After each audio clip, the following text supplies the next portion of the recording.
Hello guys, welcome back to the Lumley trading video. In this one we are going to be doing some in-depth stock analysis using technical analysis over on Bed Bath & Beyond, because today it is down around 12%, but also it did provide a trading opportunity that we talked about in our last analysis video on Bed Bath & Beyond. So we have just left these few lines just to go over it, and then we'll kind of wipe these, go over the new kind of key levels that we're paying attention to. But obviously, like we know, it had a big momentum pump. I think it did near enough 100% in a day. But what we saw was the levels it came into. So again, you can go back and see the analysis video before this pump happened, see where our resistances were. We said between kind of this 580 to around 650, these are our first deviations, both on the 6 month and the 1 year.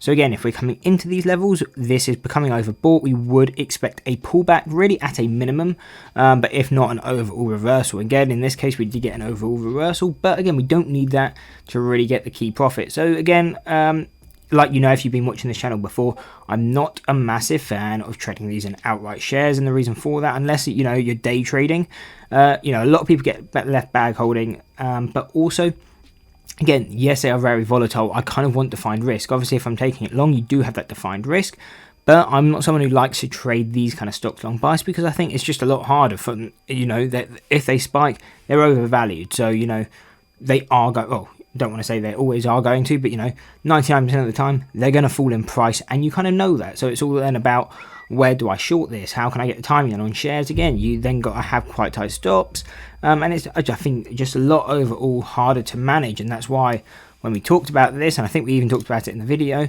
the way to be looking at these is through credit and debit spreads. And all this really is again, if you want to know kind of how you set out the contracts and how you do all that, again, you can search it on YouTube, or you can check out the video we've uploaded ourselves over on credit and debit spreads.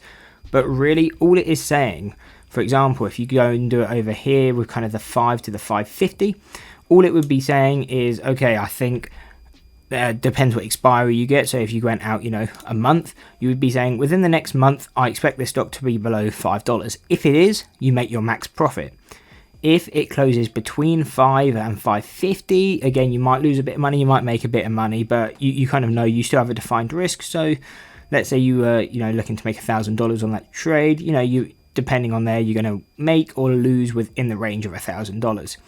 Now, if it closed in 30 days still above 550, then you would be taking on your max loss. Again, you know that going into the trade, but in that example, it would be that $1,000.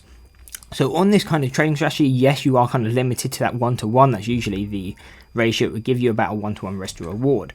But I'm happily taking that when we know, 9 times out of 10, when it comes into a level like this, it's going to pull back again. Then I don't need to get the timing perfectly. In this case, we could have done a day trade and it would have worked, basically perfectly. But before, for example, like back here, let's say we took the short position back here on $12. Again, wouldn't have been a bad trade. It was very overbought.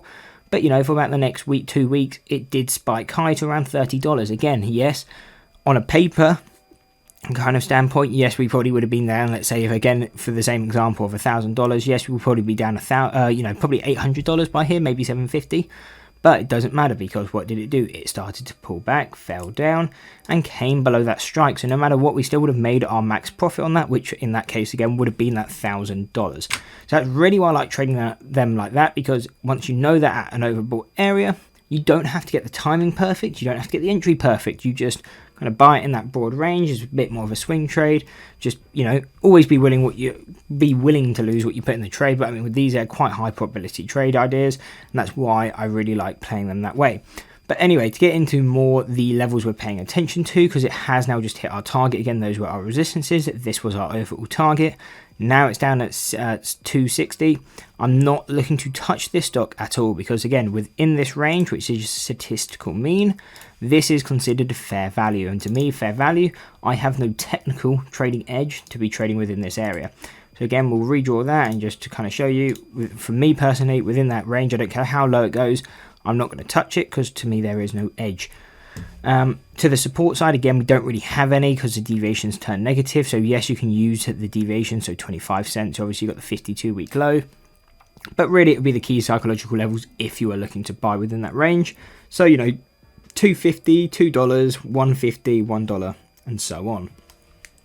But what's kind of going to be more importantly, and again, the kind of just the way we trade it over on this channel, is if it starts to spike again. So from around 590 to around 650 again, this is our first deviations on both the 6 month and the 1 year. If it comes into this area again, I'm looking at trading those credit / debit spreads. If we end up breaking through there, we'll have targets of around $9. Again, this is where I'm going to open up another one. Again, because the higher they get, the high probability that they will start to close below that level. So what I'll usually do on these kind of stocks is kind of just do them kind of as they go up. Yes, I'll be taking on more risk, and it is kind of essentially kind of adding into a losing trade, which I know a lot of people don't like doing, but again, it's if you know you're going to be doing that, you can maybe do the first few deviations smaller size, and then if they pay out, okay, it's not too bad, but if you lose, it doesn't really matter. And you can just do bigger size on the high levels, but really I tend to just go pretty normal size on the first kind of 2 deviations, and then then proper size on the ones above that.